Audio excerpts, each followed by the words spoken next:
I'm gonna get my sack back. I'm gonna get my sack back, dude. You probably would hurt me. Well, I don't care. You hurt me. Welcome to SierraCast TV. Today we're diving into a story with athletic, prowess, but also a whole lot of controversy. Oh, yeah. We're talking about a grudge that's lasted for over 2 decades. Wow. So think NFL single-season sack record.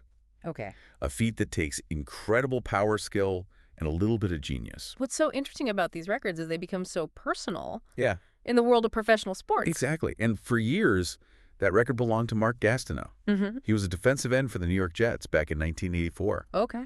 He got an unbelievable 22 sacks in a single season. 22 sacks in a season. That's a monumental achievement. Yeah. You have to consistently outmaneuver these offensive lines every single week. Week in and week out. Protecting the quarterback. It's not just strength. Strategy. Yes. It's endurance. I mean, it's unbelievable. That's a lot. It's amazing. But then in 2001, Michael Strahan, Okay. he was playing for the New York Giants. He broke that record. Right. But the problem is, the circumstances around that record-breaking moment have been debated ever since. Yeah, because it raises that question of what happens when a record is broken, but it feels tainted. Right. Like, does the achievement still have the same... Does it have the same weight? Yeah, exactly. And that's what we're going to explore today. Okay. Our deep dive is focusing on this new ESPN 30 for 30 documentary. Okay. It captures this raw tension between Mark Gastineau and the man at the center of it all, quarterback Brett Favre.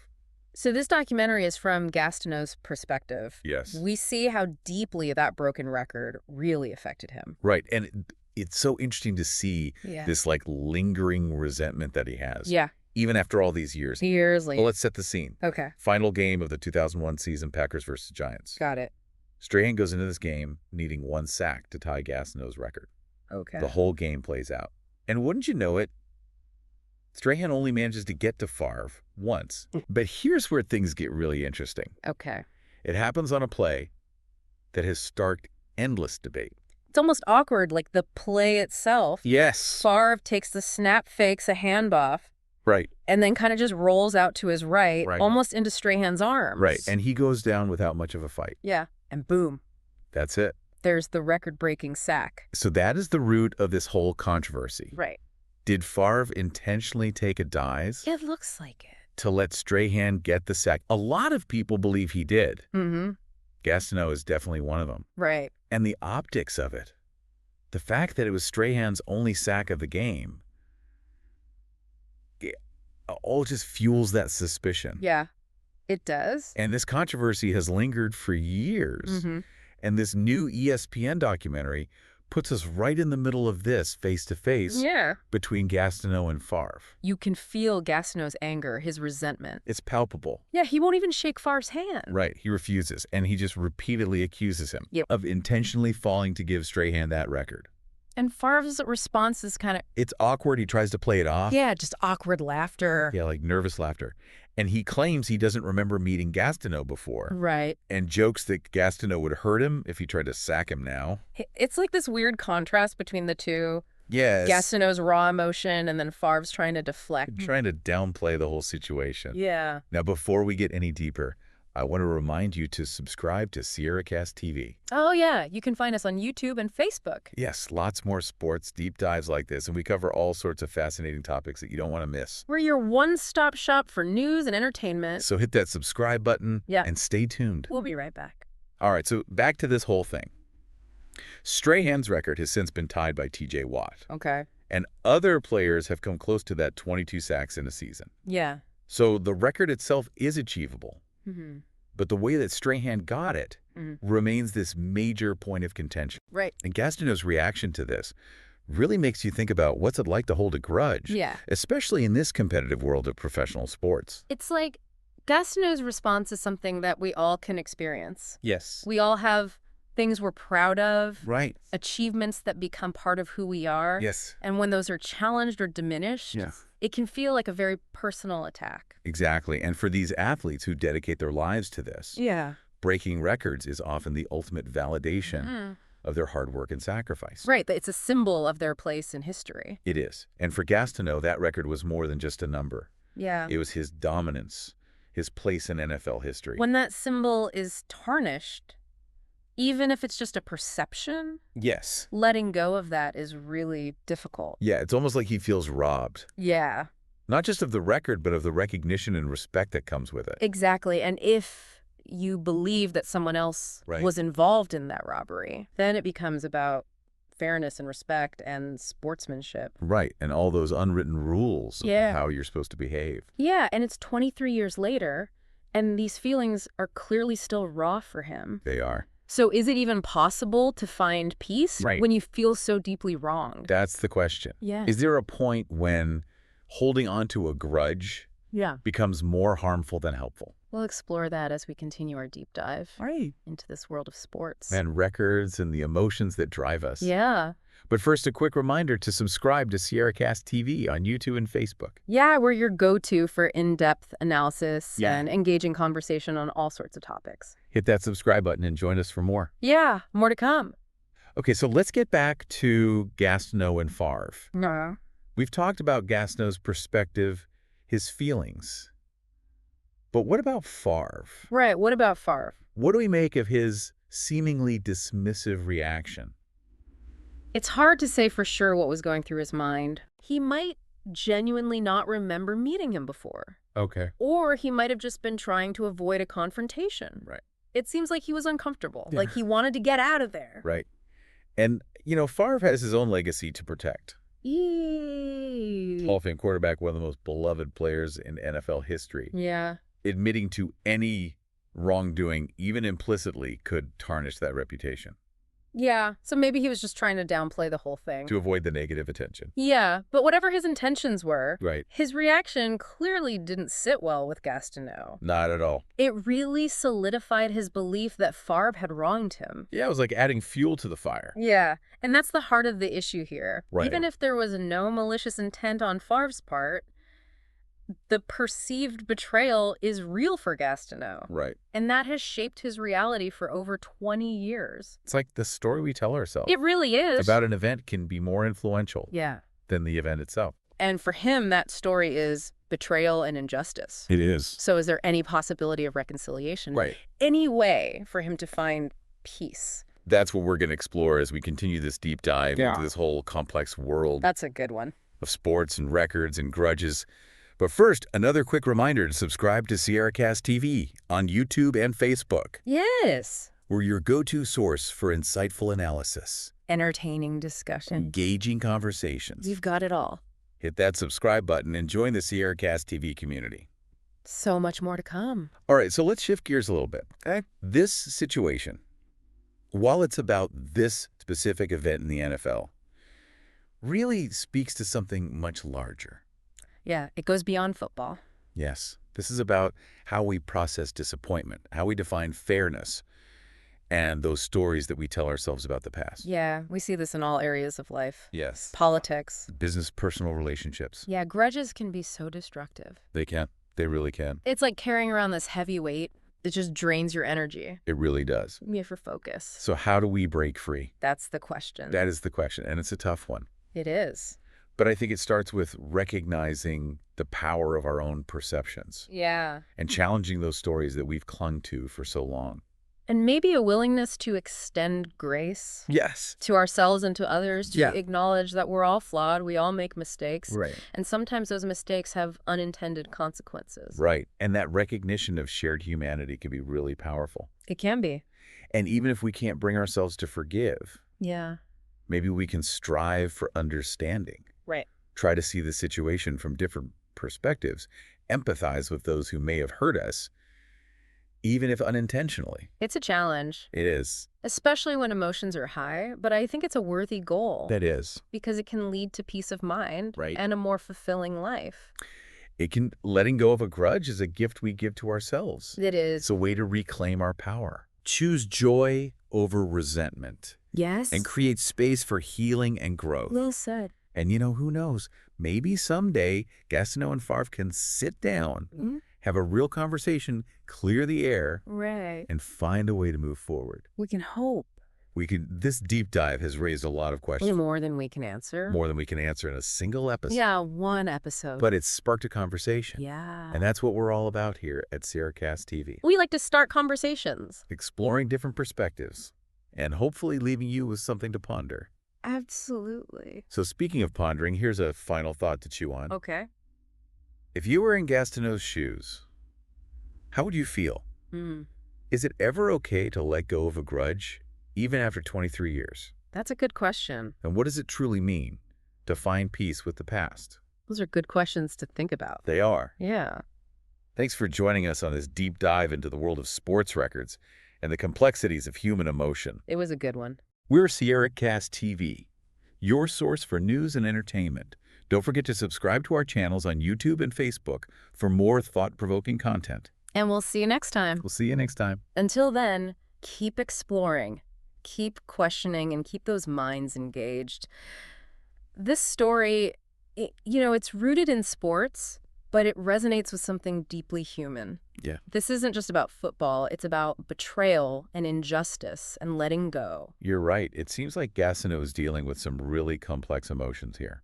This documentary really gives us a window into his emotional state. Right. It's not just about the events themselves. Wow. It's like we get to see this vulnerability and pain and struggle to make peace with what happened. Right. And there's a point in the film where he's talking about feeling like his accomplishments are diminished, almost erased. Yeah. And it's heartbreaking to see how deeply this has affected him. It's interesting how this taps into some psychological principles. Oh, really? Cognitive biases. Cognitive biases. Yeah. Can you explain that for our listeners? Oh, yeah. Could you refresh my memory on that? Sure. So these are mental shortcuts Okay. that our brains take to make sense of the world around us. Okay.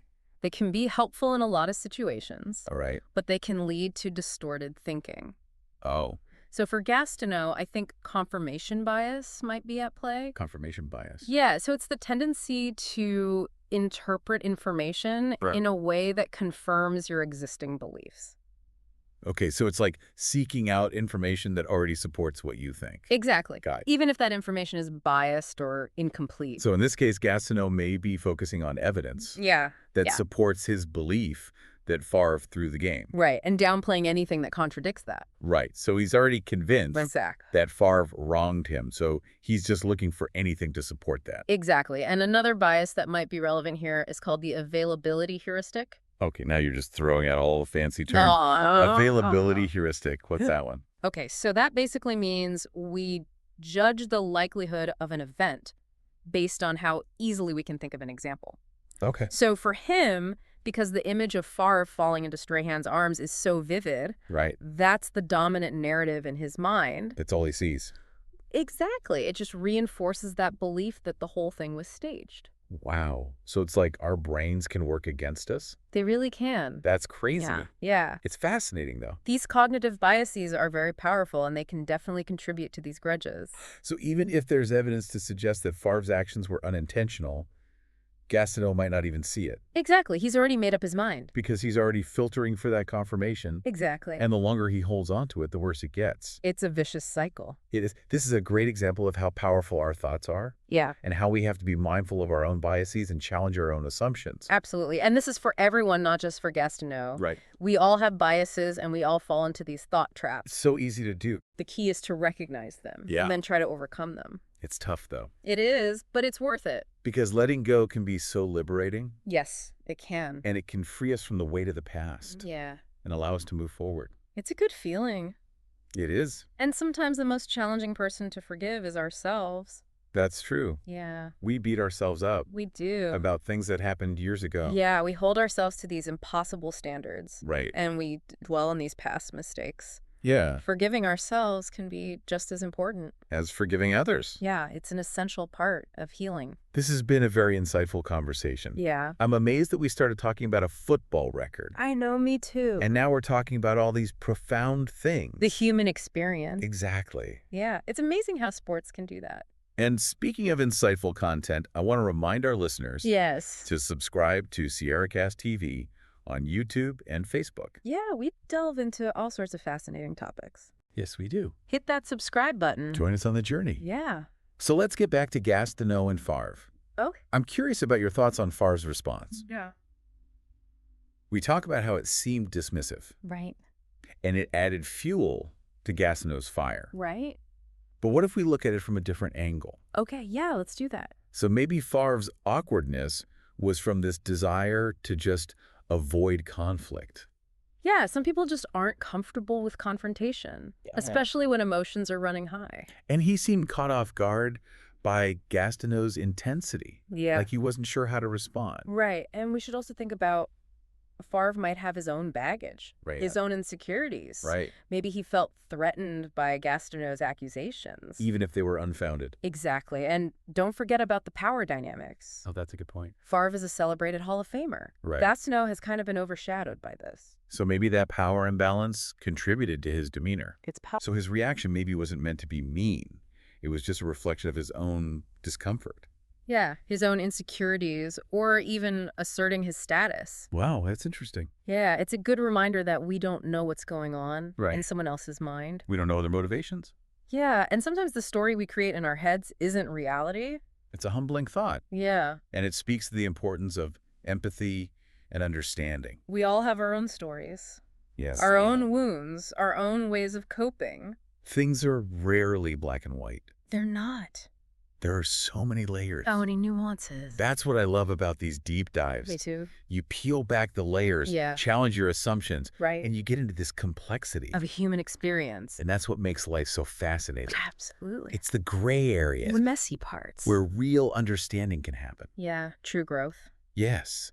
This whole conversation about a football record has really taken us down this road of cognitive biases and forgiveness and empathy. I mean, it shows you that sports Yeah. are like a microcosm of the human experience. This isn't just sports, though. Right. This is about life. It's about letting go of things, Mhm. especially when they're tied to your identity. Yeah, it was almost like his identity was wrapped up Yeah. in holding that record. Mm-hmm. And then when it was broken the way it was, Yeah. it felt like a part of him was just gone. And that feeling can be so powerful, Yeah. especially over time.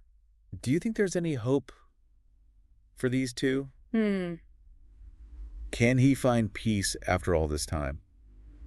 It's tough to say. I think it depends On what? on a lot of things. Like what? Like Gastineau's willingness to see things differently and Favre's ability to say, hey, you know what? Yeah. My actions had an impact. Even if it wasn't on purpose. Right. They would both need a lot of empathy Yeah. and I- understanding. Yeah, it seems like a long shot. But I know, but maybe someday Yeah. they can just sit down, Yeah. have a real conversation, Clear the air. see each other's side. Yeah, and find some common ground. That's a goal, I think, for all of us. I agree. Not just Gastineau and Favre, but I mean, look at the world today. Yeah. Everything's so divisive. Everything's polarized. Yeah. And we need to bridge these divides, We do. understand each other, See the other side. have empathy for those who have different views. It's more important now than ever. I think you're right on that. And it's so easy It to is. just get caught up in our own little worlds, Our own narratives. our own perspectives. And we forget to listen Yes. And to try to see the world through their eyes. from their point of view. And that can change everything. It can. It really can. And it reminds us we're all connected. We are. We're all part of the same human family. Mhm. And we all need the same basic things. We do. Belonging, Yeah, respect, yeah. it all comes down to that. And maybe that's the key. Maybe it is. Recognizing that shared humanity. Yeah. That's how we unlock compassion and understand for ourselves and for others. That's a journey worth taking It is. for greater peace in ourselves and in the world. Well said. And speaking of journeys, Oh, yeah. SierraCast TV is your source for this kind of content. Yeah, insightful, engaging. We got it all. We cover all sorts of topics. We want to spark your curiosity, We want you to think. challenge your perspectives, Yes. leave you with something to chew on. Exactly. So make sure you subscribe to our channels on YouTube and Facebook. Yeah. Stay up to date on the latest deep dives. We've got some great stuff coming up. We do. You don't want to miss it. If you enjoyed this episode, share it with your friends and family. Yeah, spread the knowledge. Start those conversations. Yeah, we love that. Thanks for joining us Yeah. on this deep dive into sports records and human emotion. This was a good one. We're SierraCast TV, your source for news and entertainment. We'll see you next time. Until then. Keep exploring, keep questioning, and keep those minds engaged.